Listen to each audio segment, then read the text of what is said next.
Welcome back to Redneck Snack and Food Reviews. So, on a mini road trip going back up to Harrisonburg, Virginia. Not watching the football game that's on right now. Of course, this review will probably be up. It will be up, not probably. It's definitely going to be up past the football games. But I'm not watching the NFC Championship. I don't like Brady. Don't want to watch anything to do with him. And I know that everything's probably going to go his way, as it always does, even though it shouldn't, because he's not really the greatest of all time. He's just the luckiest of all time and the most overrated of all time. But that's aside from the point.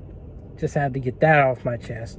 But what am I doing? I am reviewing Baskin Robbins Flavor of the Month Chocolate Trilogy, which has Belgian chocolate, chocolate malt, and white chocolate. So I'm intrigued by that. I don't know what chocolate malt means. I know that malt is like this, I don't know if it's like a grain or whatever, but you mix it in. It's supposed to bring out more flavor, make it more savory and sweet. So always interesting. I know Wendy's uses malt in their Frosty. I love their Frosties. They're distinct in some way. But anyways, I'm excited to give this review. I haven't had a lot of stuff to, content to post, so it gives me something to do. And yeah, before I get to this review, like, comment, share, subscribe. Yes, if you don't subscribe, I will be sad. And check out my Instagram, Redneck Snack and Food. But before I get into this, I'm in Staunton, Virginia, and man, oh man, I'm sad. I am really sad and I don't know if they're closed for good. I didn't really read the sign, but A&W in Harrisonburg closed. Of course, they weren't doing a very good job. And now the Staunton one's closed. Now, I'm just assuming that it'll probably be permanent. But we'll see. I am sad. I think I saw it say closed for a remodel. But my assumption is it's a remodel for Long John Silver's and that A&W's done. I don't know what the future for A&W is. I'm going to have to look it up. I know you probably don't really care and want to hear all that much about A&W, but they were a significant part of my new chicken sandwich rankings that I was going to do. So now I have to go find somewhere else to go do that. So yeah, I don't know. Y'all can look it up too, but I really wanted to try their chicken tender sandwich to add to my fast food, fast casual chicken sandwich rankings. But we're just gonna have to go with it and roll on with life as it is. So yeah, there's your ice cream. I rambled on for 3 minutes there, but there's your ice cream. Good luck. They give you a small, well, it's not that small, but they give you a pink spoon.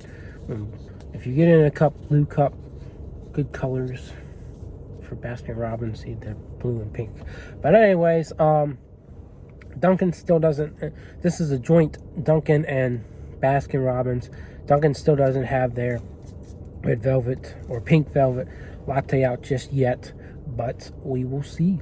And I might review it again because apparently it's going to be a new ingredients, refined. But anyways, let's go ahead and try this out, and I'll let y'all go.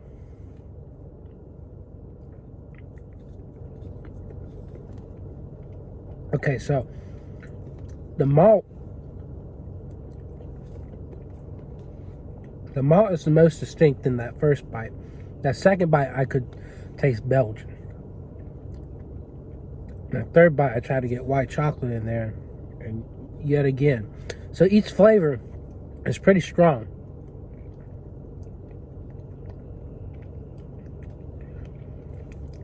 But it seems as though the Belgian might be the strongest. The malt, the second strongest. Obviously, the white chocolate is the third strongest. There's another look at my scoop. It is a very delicious mixture of flavor. And it's weird. At times, I was saying the Belgian chocolate was most dominant, but at times one is just more consistent than the other. Like, I just tasted the Belgian there. The white chocolate there. I tasted Belgian again. Let me see if this is the malt. Yeah, that's the malt. So it is a very good combination. And it doesn't really blend together per se, but each flavor you can recognize it. Each flavor has its presence. It's honestly kind of cool, you know, because it just signifies that they did it right, that they do have a chocolate trilogy going on in here. So the ice cream's good. Again, one of my problems with Baskin Robbins has always been that oops, my video cut off on me. So anyways, as I was saying, it was a bit icy, but it's always a bit icy, and it's fair. It's nothing terrible. It's nothing I will cry about, you know, get upset about, but it's always present. But it's a good mixture of flavors, very enjoyable. I think I'll give it a 9, just because, again, some iciness. I don't know. I just felt like I didn't get enough of the malt for my preference. I got plenty of Belgian and white chocolate, but malt, maybe 2 or 3 bites I got of that. So yeah, I mean, you're probably going to want to get a bigger scoop than the small. I always get the small. It's always quick and not as detrimental to my health. Of course, I've not been doing great with that, but is what it is. So yeah, I've got to run off and try a chicken sandwich somewhere to add to my chicken sandwich list so I can post that tonight. But it'll have, by the time this video is up, it'll have been posted. So if you haven't seen it, you'll want to check out my Instagram, Redneck Snack and Food. So yep, that's all I got, and I will see y'all around. Yee!